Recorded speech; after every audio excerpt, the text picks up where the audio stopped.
Oke, assalamualaikum warahmatullahi wabarakatuh. Selamat malam rekan-rekan sekalian.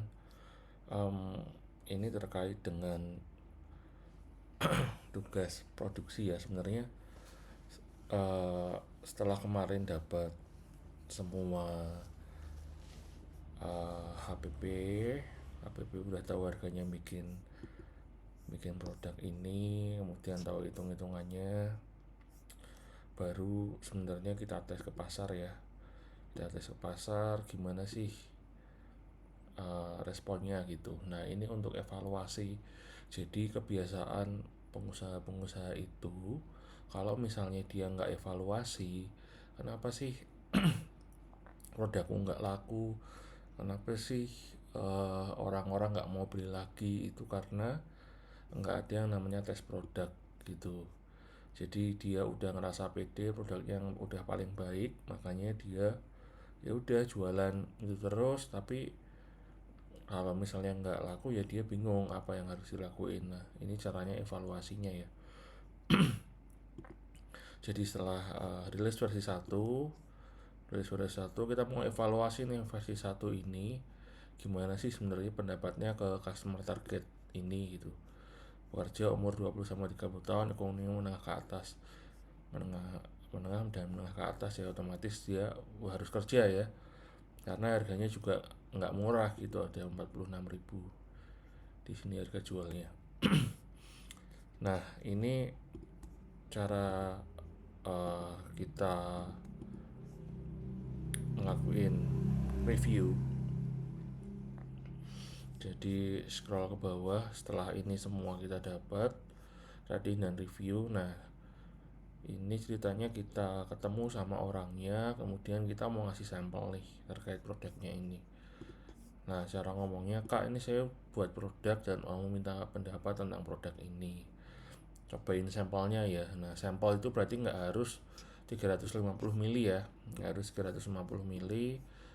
Kasih aja berapa mili gitu buat nyobain, dan udah siapin kan kalau misalnya ini sambal ya berarti udah disiapin cocolannya gitu. Nah, ketemunya harus santai, kemudian kata-katanya seperti ini, cobain sampelnya ya. Terus dilihatin juga hasil jadinya seperti ini, lihatin produk yang udah di packaging yang fullnya, tapi nggak harus dibuka ya. Udah botolan aja karena kan itu nanti buat jualan. Dan harganya 48.000. Nah, harga ini sensitif ya, harga ini sensitif. Sampaikan aja tapi jangan kelihatan kayak orang jualan. Kita lihat ekspresinya gimana.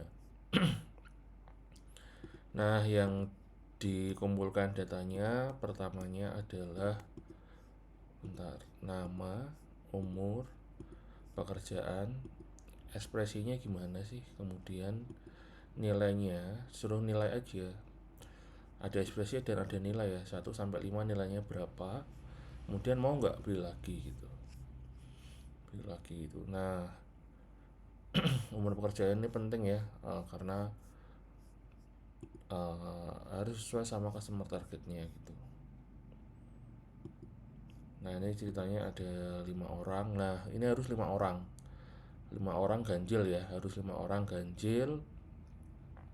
Karena menurut riset 5 orang itu udah mewakili gimana uh, angka besarnya gitu. Kalau kamu ngambil sampel ngambil sampel 5 orang itu sudah mewakili nanti 1.000 orang, 2.000 orang yang kelipatan yang besar gitu.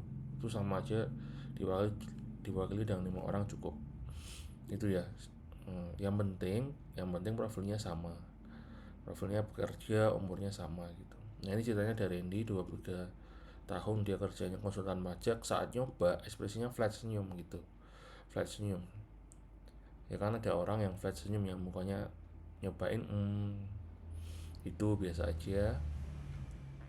Nilainya ditanya berapa nilainya, 1 sampai 5 berapa nilainya, 3. Terus mau nggak beli lagi, ini harganya 48.000 dengan harga seperti itu dan rasa seperti itu gitu. Enggak mbak, misalnya dia ngomong gitu, enggak kak, oke nggak apa-apa, makasih ya feedbacknya gitu. Terus si Karin 25 tahun, manajer keuangan, senyum seneng. Jadi dia senyumnya nggak flat ya, senyumnya lebih lebih ke lebih ke ekspresif, nikmatin produknya, nilainya 4, beli lagi nggak, iya. Kemudian Nina, si asisten CEO 70 tahun, cewek itu kan kalau misalnya emang makanannya enak tuh, paling mentoknya dia bisa senyum sambil joget-joget gitu loh, senyum sambil kepalanya geleng-geleng gitu, senyum senyum enak, nikmatin sama kepalanya geleng-geleng, yang umur-umur segini masih lucu-lucunya juga kan. Nilainya 1 sampai 5, beli lagi apa enggak, iya ditanyain. Dan Retno 28 tahun, ekspresinya flat senyum, nilainya 3, beli lagi enggak, dan seterusnya ya sampai si Akbar juga.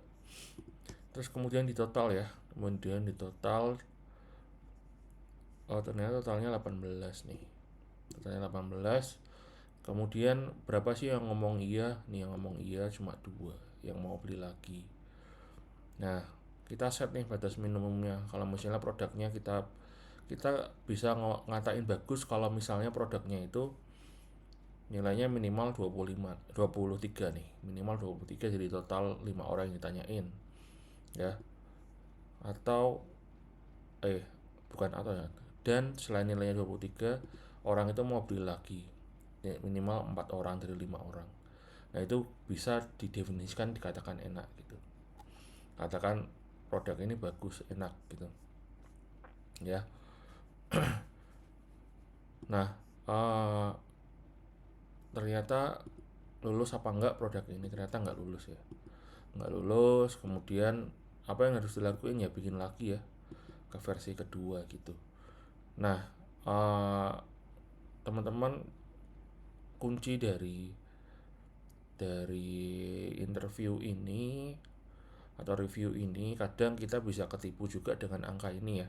Kalau misalnya dia ngomong 5 tapi ekspresinya adalah orang yang flat senyum ataupun nggak happy, ataupun ya kita harusnya lebih percaya ekspresinya ya, daripada nilainya gitu, daripada nilai yang mereka berikan. Mereka bisa ngomong 5 tapi secara ekspresi nggak bisa berbohong gitu. Oh ternyata mukanya ekspresinya 3 nih atau 2 nih, ya udah kita tulisnya 2 aja di sini gitu. Bukan bukan yang sesuai kata-katanya dia ya, sesuai kata-katanya dia ngomongnya 5 tapi ekspresinya kok 2 ya, dia ngikutin ekspresinya aja gitu. Itu ya, jadi ini benar-benar kita harus ketemu orangnya, kita harus ngelihat ekspresinya, mukanya kayak gimana. Jadi nggak bisa disebar form kuesioner gitu, karena itu akan berpengaruh sama kita mendapatkan datanya gitu. Nah setelah itu, kalau misalnya gagal batas minimumnya atau tidak lulus, ya kita bikin versi keduanya, otomatis apa nih yang mau kita ganti gitu kan. Nah kita cari referensi lagi, kita cari googling lagi, sebenarnya mau bikin sambal yang premium itu yang apa, nguji-nguji yang kemudian harganya berapa. Nah ini bikin lagi dari awal, terus bikin versi 2-nya gitu terus sampai nanti batas minimumnya kita tercapai ya, atau lulus gitu, atau lulus nilainya 23 atau lebih tinggi ya. Kalau 25, oh berarti istimewa banget nih, semuanya ngomong enak. Ini kayak itlah lah, kayak itlah ya, yang salted egg-nya itlah itu ngomongnya enak semua. Orang tua ngomong enak, anak muda ngomong enak, anak kecil ngomong enak, remaja ngomong enak, orang produktif ngomong enak gitu kan, udah komplit semua dan mau beli lagi gitu. Nah ini jadi produknya dibuat dan berulang-ulang. Ini jadi kuncinya untuk teman-teman nge-create produk yang winning, produk yang disukai sama market, disukai dengan customer target gitu. Semoga dipahami. Terus ininya nanti diisi ya, dicoba ke orang beneran, terus dipresentasikan ceritanya gitu. Terima kasih. Wassalamualaikum warahmatullahi wabarakatuh.